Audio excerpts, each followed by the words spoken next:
السلام علیکم ناظرین، خاندیش اردو نیوز میں آپ کا خیر مقدم۔ آئیے جانتے ہیں عالمی منظرنامے میں دنیا کی کچھ خاص خبروں پر نظر۔ امریکہ نے سعودی عرب پر زور دیا ہے کہ وہ اسرائیل سے اپنے تعلقات بحال کرے۔ غیر ملکی خبر رساں ایجنسی AFP کے مطابق امریکی صدر کے داماد اور مشیر جیرڈ ڈکشنر نے ایک بریفنگ کے دوران کہا کہ متحدہ عرب امارات کی طرح سعودی عرب بھی اسرائیل کے ساتھ تعلقات بحال کرے کیونکہ یہ اس کے مفاد میں ہوگا۔ صدر ٹرمپ کے مشیر نے کہا کہ سعودی عرب کے اس اقدام سے ان کا مشترکہ دشمن ایران کمزور ہوگا، لہٰذا یہ سعودی دفاع کے لیے بہتر ہوگا، جبکہ اس سے فلسطینی عوام کو بھی مدد ملے گی۔ جیرڈ ڈکشنر کا کہنا تھا کہ سیکورٹی اور اقتصادی نقطہ نظر سے دیکھا جائے تو اسرائیل کے ساتھ تعلقات مشرقی وسطیٰ کے ممالک میں مفاد میں ہیں اور کئی GCC ممالک اس سلسلے میں ایک بڑا بریک تھرو بھی چاہتے ہیں۔ انہوں نے مزید کہا کہ اسرائیل اور متحدہ عرب امارات کی طرح تعلقات قائم کرنا ایران کے لیے مشکلات پیدا کر کے اسے تقسیم کرے گا، کیونکہ سعودی عرب اور اسرائیل کا مشترکہ دشمن ایران ہے۔ دوسری طرف اسرائیل اور متحدہ عرب امارات کے درمیان ہونے والے معاہدے کے بعد دونوں ممالک میں قربتیں بڑھانے کا سلسلہ جاری ہے، اور اسی سلسلے کے تحت اسرائیلی خفیہ ایجنسی موساد کا ڈائریکٹر یوسی کوہن بھی متحدہ عرب امارات پہنچ گیا ہے۔ غیر ملکی خبر رساں ادارے کے مطابق متحدہ عرب امارات نے موساد کے ڈائریکٹر کی آمد کی تصدیق کی ہے۔ متحدہ عرب امارات کے سیکورٹی ایڈوائزر تہنون بن زیاد نے پوسی کوہن سے ملاقات کی۔ اس موقع پر اماراتی سیکورٹی ایڈوائزر نے اسرائیل اور متحدہ عرب امارات کے تعلقات بہتر بنانے میں کلیدی کردار ادا کرنے پر یوسی کوہن کی تعریف کی۔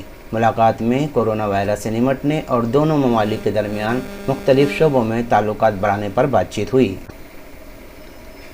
امریکی صدر ڈونلڈ ٹرمپ کے چھوٹے بھائی رابرٹ ٹرمپ کا انتقال ہو گیا ہے۔ امریکی میڈیا کے مطابق ڈونلڈ ٹرمپ کے چھوٹے بھائی کا انتقال ہفتے کے روز ہوا۔ امریکی صدر ٹرمپ نے بھی ایک اپنے بیان میں بھائی کے انتقال کا اعلان کر دیا۔ 72 سالہ رابرٹ ٹرمپ نیویارک کے اسپتال میں زیر علاج تھے۔ ٹرمپ نے افسردہ خبر سناتے ہوئے کہا، رابرٹ صرف میرا بھائی نہیں، میرا سب سے اچھا دوست بھی تھا۔ رابرٹ کی یادیں میرے دل میں ہمیشہ رہے گی۔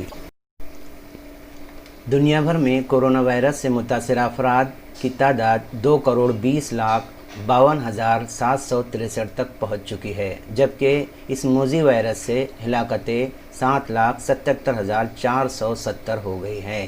کورونا وائرس کے دنیا بھر میں 64 لاکھ سے زائد مریض اسپتالوں میں قرنطینہ مراکز میں زیر علاج ہے اور گھروں کے آئسولیشن میں ہیں، جن میں سے 62,005 کی حالت تشویشناک ہے، جبکہ 1,04,95,803 مریض صحت یاب ہو کر گھر لوٹ چکے ہیں۔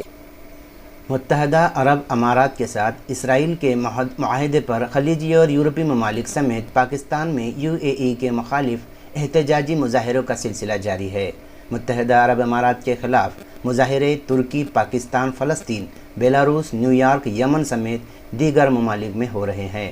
گزشتہ روز پاکستان میں جماعت اسلامی نے فلسطینیوں سے اظہار یکجہتی کے لیے ملک گیر مظاہرے کیے، جبکہ شہر کراچی میں سب سے بڑا احتجاجی مظاہرہ کیا گیا، جس میں عوام کی بڑی تعداد نے شرکت کی اور امارات اسرائیل معاہدے کو مسترد کیا۔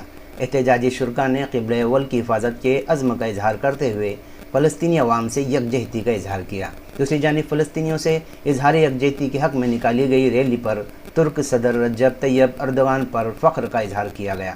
ترکی کی جانب سے پہلے ہی امارت اسرائیل معاہدے کو ناقابل قبول اور فلسطین کا سے غداری قرار دیا جا چکا ہے۔